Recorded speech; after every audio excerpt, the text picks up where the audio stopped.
Imagine a force older than empires, more addictive than gold, and quietly reshaping the minds of millions of young people today. It began in shadows of caves, traveled through secret scrolls, was captured on film, and now lives in the palm of every teenager's hand. This is the hidden story of corn, how it started, how it evolved, and how it is silently consuming an entire generation.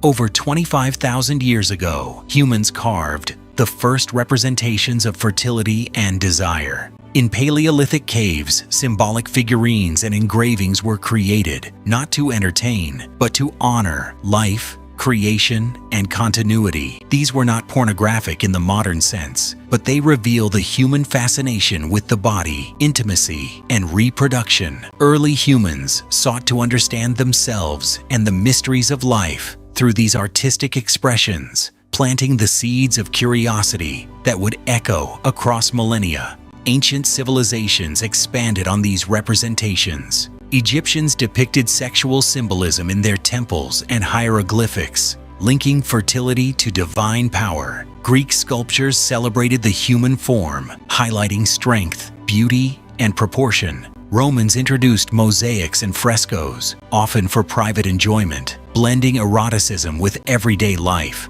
In the Indus Valley, artifacts suggest an understanding of sensuality intertwined with spirituality. Corn was initially about reverence, culture, and education. It was openly discussed, analyzed, and celebrated, far from the secretive consumption of today. However, curiosity often became private fascination. In ancient Rome and Greece, hidden scrolls and illustrations circulated quietly among select individuals. Some were educational, while others were designed purely for arousal. Even when censored, the human appetite for exploring desire could not be suppressed. Corn began its shift from cultural expression to personal obsession. During the Middle Ages, religious institutions enforced strict censorship. Erotic art and writings were forbidden, punished severely, and often destroyed. Yet, underground artists and scholars continued to preserve and circulate corn-like material in secret. Manuscripts were hidden, whispered about, and shared among trusted circles. Corn survived centuries of moral repression, moving silently from hand to hand, slowly becoming a taboo, yet irresistible fascination. The invention of the printing press in the 1400s was revolutionary. Corn was no longer confined to hand-copied manuscripts or secret scrolls. Suddenly it could be mass-produced, distributed discreetly, and reach people far beyond the elite or literate class. Interest exploded, and demand grew. Corn began moving from curiosity to commodity, creating the foundation for a market that would grow over centuries. Photography in the 19th century introduced a new dimension. Corn became real, images of real people captured forever. This realism intensified desire, fueled fascination, and normalized private consumption. By the early 20th century, short films depicting sexual acts appeared in underground theaters. Despite government censorship and societal outrage, the demand for corn continued to rise. People craved what was forbidden, and technology made it increasingly accessible. By the mid-20th century, the corn industry had transformed into a structured business. Magazines, studios, and companies commoditized desire, creating an economy built on secrecy and temptation. Advertising, distribution, and consumer psychology became crucial tools. Corn was no longer just an occasional indulgence. It became a profitable enterprise targeting the curiosity and desires of the population. The late 1990s brought the digital revolution. The internet transformed corn forever. No longer limited by physical media, it became instant, limitless, and anonymous. Teenagers could access material without restriction, and algorithms began tracking preferences, learning desires, and subtly manipulating behavior to increase engagement. Corn evolved from passive consumption to engineered addiction. In 2007, smartphones put corn literally in everyone's pocket, private, portable, and always available. It became omnipresent. Parents, educators, and policymakers struggled to keep up, corn consumption shifted from the occasional curiosity to constant exposure. This accessibility created a generation growing up in an environment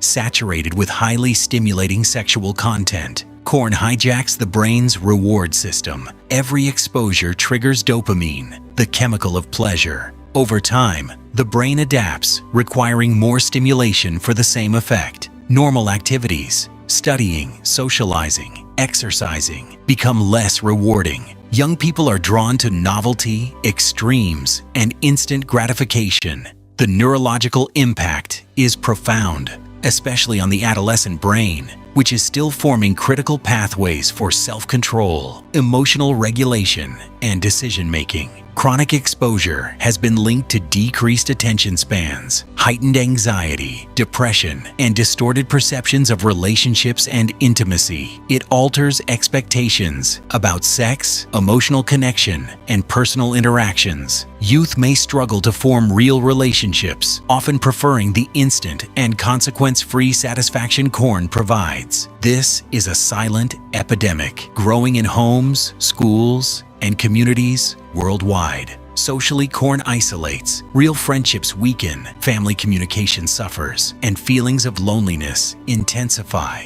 Studies show heavy users report lower empathy, diminished social skills, and higher levels of guilt and shame. Corn creates the illusion of connection while deepening isolation. For many, emotional intimacy becomes foreign, replaced by simulation and fantasy. Academically and professionally, corn takes a toll. Concentration wanes, motivation drops, and procrastination increases. Opportunities are lost, not because of lack of ability, but due to rewired priorities and instant gratification. Performance declines, dreams stagnate, and potential remains unfulfilled. Parents, educators, and policymakers are starting to wake up to the consequences. Awareness campaigns, digital literacy programs, and structured routines are essential. Neuroscientists recommend mindfulness, self-regulation exercises, and open dialogue about content consumption. Setting boundaries and encouraging healthy hobbies like sports, arts, and in-person social interaction are crucial to rewiring the brain and reclaiming focus. Corn's impact transcends borders, cultures, and socioeconomic status. From major cities to remote towns, its effect is universal. Families are affected, communities are challenged, and young minds are quietly reshaped. Some hide their struggles.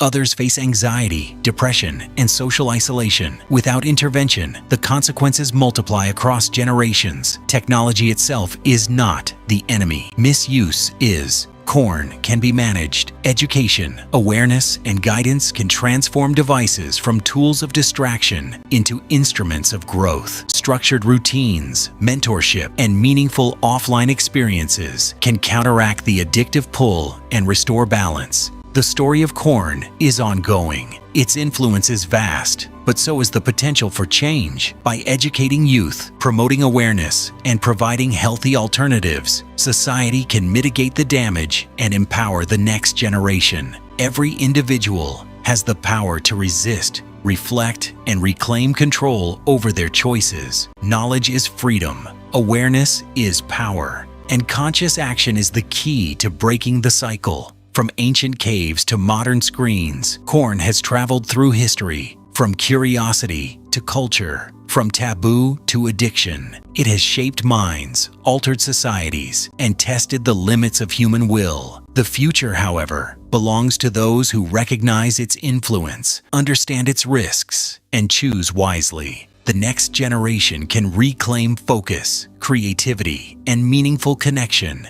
ensuring that curiosity becomes education, exploration, and empowerment, not obsession.